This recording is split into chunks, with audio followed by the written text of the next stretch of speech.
Buenas tardes. Con este video vamos a explicar la clase 4.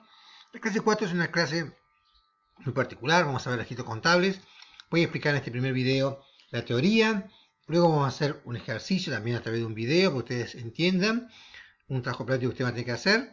Y la siguiente clase vamos a ir con esto porque esta es la parte central de la primera unidad o de la primera parte de la materia que tiene que ver con el tema de los asientos contables o los registros contables. Primero, el proceso contable tiene 5 etapas. La primera etapa es identificar las operaciones, es decir, qué cosas ocurren dentro de la empresa que tienen que ser registradas contablemente. El segundo paso es recolectar la información. Por ejemplo, ustedes vieron en la primera materia, en Contable 1, todos los documentos administrativos. Esos documentos comerciales, administrativos, son los que brindan la información. Por ejemplo, una factura brinda información para hacer un registro contable.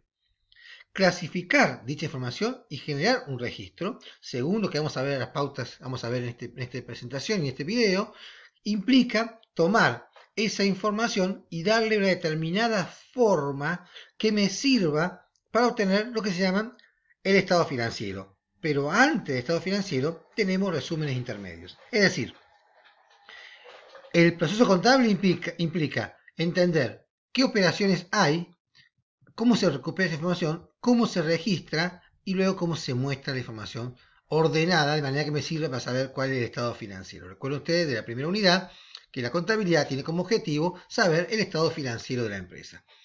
Hoy vamos a trabajar sobre esta clasificación y registro y en la próxima clase vamos a ver el tema de los estados financieros y los resúmenes. Bien, entonces, a través de esas operaciones se define la captura o recolección de información. Y lo importante es que esta recolección o captura tiene que asegurarse de que estén en las condiciones de integridad, oportunidad y confiabilidad. Es decir, que los datos estén completos, que sean en el momento oportuno y que sean confiables. Por ejemplo, si a mí una factura del año 2018 me llega ahora, esa factura no es oportuna. Porque esa factura, si yo ya la pagué, la plata ya la gasté hace 2 años, entonces no me sirve ahora, no es oportuna.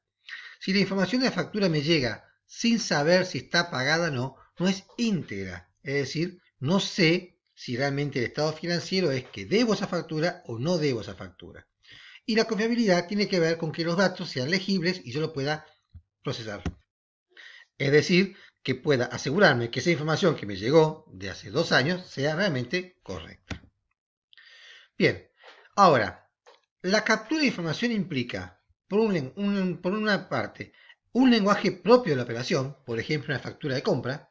Yo compro un producto, hay una factura de compra, y por otro lado, esa operación yo tengo que traducirla a un lenguaje contable, que significa darle forma de asiento de contabilidad. Un asiento de contabilidad es una información de una operación presentada de una manera que a mí me sirve para sacar los estados financieros. La información entonces se clasifica y se registra en asiento de contabilidad. Esta contabilidad está basada en el principio de la partida doble. ¿Qué significa esta partida doble? Vamos a ver enseguida. Es un principio contable que nos permite registrar los hechos económicos de manera individual o colectiva, siempre que se traten de hechos homogéneos. ¿Qué quiere decir esto? Que yo puedo hacer un asiento, por ejemplo, de un depósito bancario, o puedo hacer un asiento de 15 depósitos bancarios juntos. Pero no puedo hacer un asiento de un depósito bancario y del pago de una factura, salvo que el depósito bancario sea el pago de la factura. Pues se puede hacer un asiento de un solo evento individual o de varios, siempre que, colectivo, se traten de hechos homogéneos. Este es el principio de la partida doble. La partida doble establece contablemente que todo tiene una causa y un efecto, es decir, cada operación comercial que yo voy a registrar contablemente va a tener una causa y un efecto. Va a tener 2 componentes. Estos componentes pues se llama partida doble. Estos componentes se habla del debe y el haber sin que la palabra debe o la palabra haber signifiquen puntualmente nada. Es un concepto contable, el debe y el haber.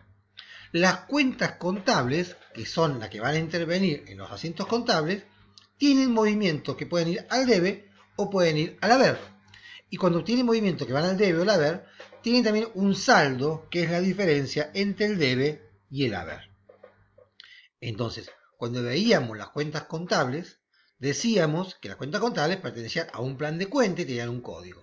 Además del código, esas cuentas contables, que habíamos dicho que eran como especies de lugares de almacenamiento de información, pueden registrar movimientos en sus dos partidas, al debe o al haber. El saldo va a ser siempre la diferencia entre el debe y el haber. ¿Sí? Teniendo en cuenta esto, insisto que la palabra debe y haber no es más que una convención, no significa nada más que dos opciones, debe y haber, que el saldo es la diferencia entre el debe menos el haber. Y el debe va a la izquierda y el haber va a la derecha. Entonces, una forma que tienen habitualmente las cuentas de registrarse, cuando se hacía a mano, a papel, era la cuenta T. Es decir, poníamos el nombre de la cuenta, poníamos el debe a la izquierda, el haber a la derecha, y el tipo de movimiento iba a ir a un lado o a otro. Esas convenciones que se toman son convenciones, vuelvo a decir, no está de una manera especialmente establecida a nivel mundial, sino que son convenciones. El debe es el cargo a la izquierda y el haber a la derecha. Ahora bien, de acuerdo al tipo de cuenta, el debe va a significar una cosa y el haber va a significar otra. El asiento contable, entonces, es de esta combinación de las convenciones, surge una unidad mínima de operaciones o transacciones en donde se analiza una operación o un conjunto de operaciones homogéneas ocurrida en un periodo de tiempo. Puede ser una operación única o varias operaciones en un periodo máximo de un mes. Y esas operaciones se registran a través de la partida doble colocando cuentas contables que tienen significado dentro de ese movimiento y esas cuentas contables van a tener movimientos al debe o al haber. Voy a hacer un ejemplo muy sencillo y vuelvo para atrás. Supongamos, no, déjeme acá más. Supongamos que estoy diciendo que hago un depósito de la caja en el banco. Ahí intervienen claramente dos cuentas contables, la cuenta caja y la cuenta bancos. La cuenta caja, que tenía 1000 pesos y deposité 500 en el banco, ahora va a tener un movimiento que va a restar 500. ¿Sí? Es decir, va a disminuir. Y la cuenta banco, que estaba en 0, ahora va a aumentar en 500 pesos. ¿Está? Entonces decimos que los movimientos contables pueden generar operaciones que aumenten o disminuyan el valor que hay registrado en una cuenta contable. Por ejemplo, si a mí un proveedor me paga una deuda, perdón, un cliente me paga una deuda, la cuenta cliente se achica porque me debe menos y la cuenta de efectivo se aumenta porque entra plata. ¿Sí? Siempre va a haber una operación de movimiento de aumento o de disminución. O a veces puede ser aumentar las dos cosas, a veces puede disminuir las dos cosas. Vamos a ver entonces estos asientos contables, cómo registran esta convención debe haber y se registran a partir de los principios de las ecuaciones patrimoniales. Es decir, el activo menos el pasivo igual al patrimonio o activo menos pasivo más ganancia menos pérdida es el patrimonio. Recuerden ustedes, estas ecuaciones patrimoniales son lo que dan sentido a esta convención que vamos a ver ahora. No quiero transmitir a ustedes cómo obtener la convención a partir de acá. Simplemente recordar que esa convención de debe y haber que vamos a ver enseguida tiene un resultado o tiene una relación con los conceptos del activo y el pasivo. Bien, las cuentas del activo tienen un saldo habitualmente positivo. Quiere decir que son las cuentas que me dicen la plata que yo tengo. Entonces generalmente tienen saldo positivo. Va a ser raro que tenga negativo. Siempre va a haber movimiento en el debe. Quiere decir que crecen en el debe y decrecen en el haber. Esto es muy importante que tengamos en cuenta.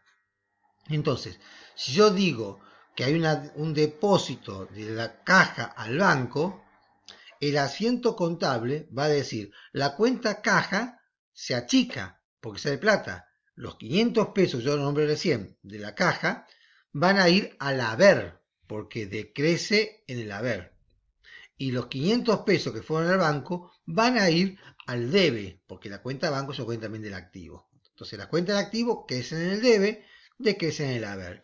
Quiere decir, y acá es la parte más complicada tal vez de expresarlo, quiere decir que ese movimiento de depositar plata de la caja al banco, contablemente se dice al revés y se dice banco a caja. Porque contablemente van primero el debe y después el haber. Banco 500 pesos a caja 500 pesos. Yo sé que esto es una confusión para ustedes, le he dado dolor de cabeza, he dado dolor de cabeza muchos años hasta que logré entenderlo también. Porque, como soy analista de sistema, lo pienso todo desde el punto de vista del sistema. Y esto es contable. La contabilidad se expresa de alguna manera inversa. Pero quiere decir, tenemos que acordarnos cómo funciona este cuadrito que estoy haciendo yo ahora. Las cuentas del activo crecen en el debe, decrecen en el haber. Entonces, cuando yo pienso la operación y digo, de la caja va al banco, ¿quién crece? ¿Quién aumenta su valor? Banco, va al debe porque es activo. Y en la caja que es activo, decrece, va al haber. Banco a caja. Las cuentas del pasivo funcionan exactamente al revés. Crecen en el haber y decrecen en el debe. Y tienen un saldo naturalmente negativo. La cuenta proveedores, cada vez que yo al proveedor le doy más plata, el movimiento va al haber.